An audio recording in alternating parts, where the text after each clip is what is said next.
For the year of Shakespeare, this was the final project to go up on its feet.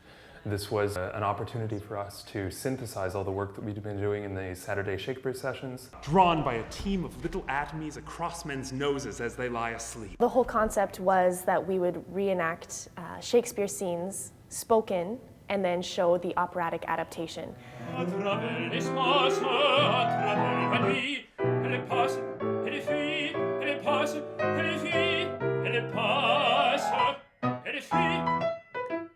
The work that we had done throughout the 2 semesters really, there was a major impact with a number of those scenes. That's right, particularly the scenes that we worked with the actors on, like the Lady Macbeth scene sort of stands out to me, the Othello, Merry Wives of Windsor, and Mercutio as well.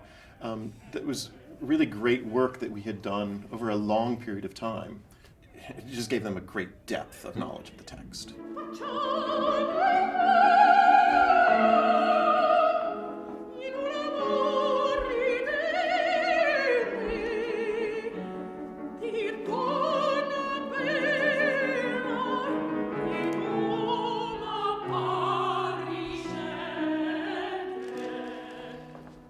Actors who knew the opera scene were bringing in their interpretation due to their scene into the acting.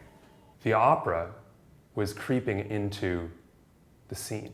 There were a number of people in the audience who had never been to an opera before, and they were enchanted by the opera performances. I've never listened to opera, I've never gone to see opera, I know nothing about opera.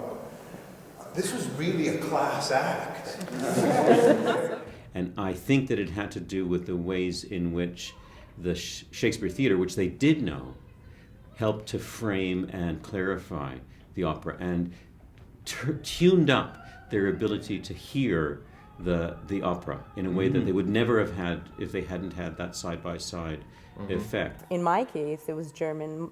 Maybe a couple of people speak German, but the majority had the opportunity to understand what the scene was about, and then they could see us interpreting it in a slightly different way, but they actually got more out of it because they knew where it was coming from.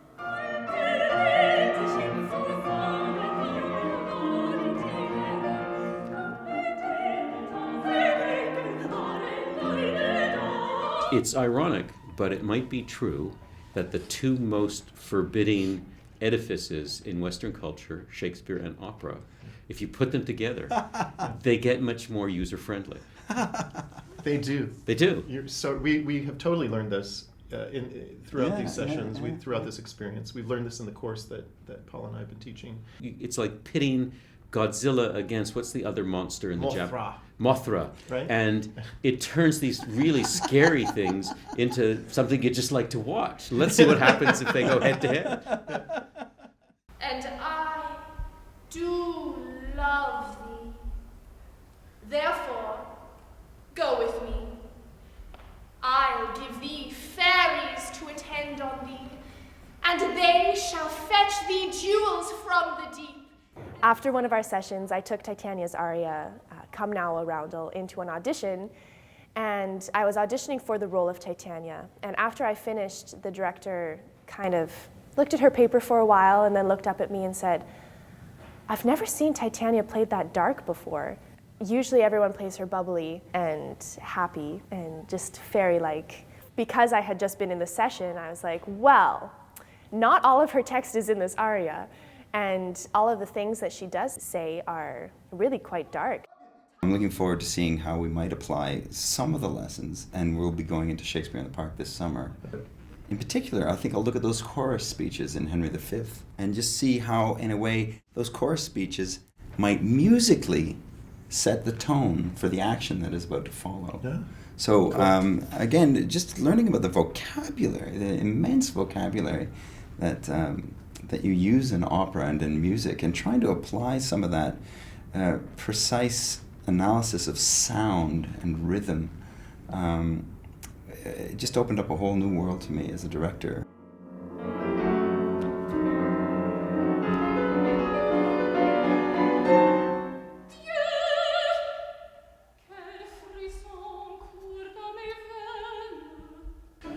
Opera, because there's a lot of distractions. You got the distraction of the conductor and the orchestra down in the pit. You have, the distraction of the costumes and the lights and the sets. That can all take away from the emphasis on any sort of dialogue one might have with Gounod. Yes. But we learned very clearly that dialogue is integral to really being able to stand up there, as Sarah did with the Poison aria, and give it her all, because that Poison aria I have seen over and over again in auditions for 30 years, and I've never seen anything like that. Wow. Yeah. It was spectacularly done.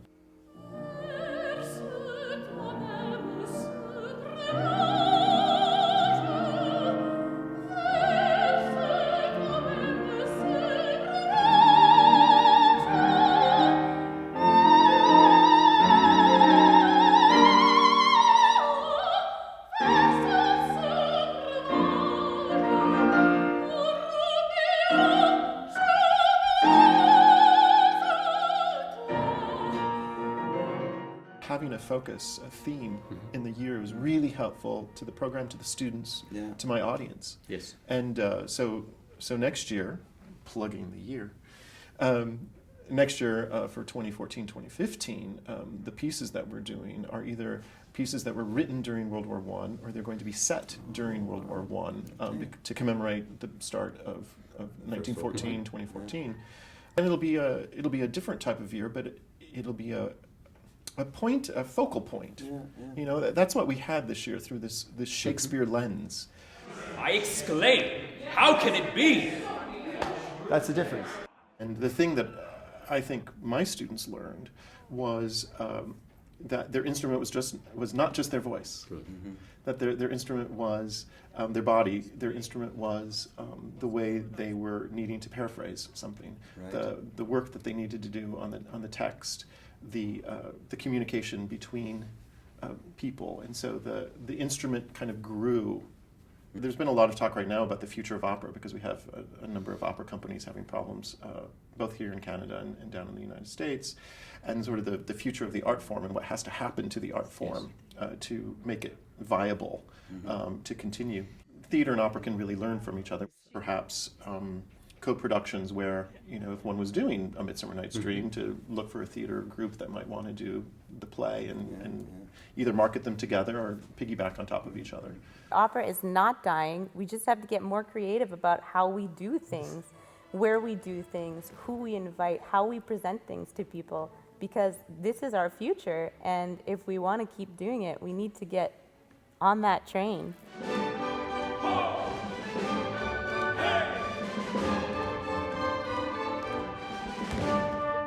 Yeah, and the thing I think a lot of the younger generation don't really realize is that opera, Shakespeare, hundreds of years have passed, and yet the stories that we see on TV or in movies are based on what these people wrote.